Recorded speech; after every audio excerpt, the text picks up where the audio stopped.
Дүүгээс ирээлээ. Ой өгчих гэж загнадаггүй. Мэдгүй л нөө.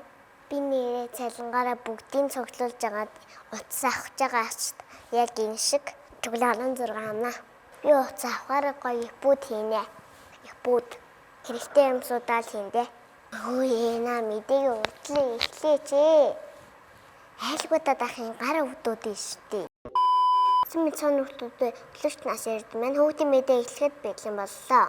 Эцэг эхчүүд ядарч стресс үедээ эсвэл муучлын нэг арга гэж үзэн хүүхдээ буруу үйлдэл хийх үед нь бидний хаалтал эсвэл загнах тохиолдол гардаг. Энэ нь хүүхдийн сэтгэл зүйн үед сөргөөр нөлөөлж, түрэнгийн зам амьартай болж, сурлагын чадварт нь сөргөөр нөлөөлдөг гэж мэрэгжлийн сэтгэл зүйчүүд сануулж байна. Томчуудтай харьцуулахад хүүхдийн стресстэх магадлал 10 дахин их байдаг.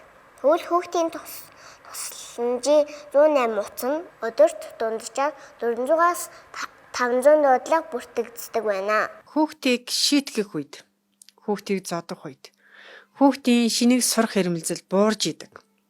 Шин зүйл сурмаар байна, мэдмээр байна, хорвоорт нь сонирн байж штэ. Мэдэж авмаар байна. Гэтэл тэр зүйлийг мэдэж авах гад хүүхэд алдаа хийж байна. Тухайн алдаа хийх боломж нь хоригдоод чи битгий энийг хийгээд гэдэг үнцэг яригддаг. Зодно гэдэг чинь хүчирхийллийг хүлээн зөвшөөрөхөд сургаж ийна л гэсэн үг.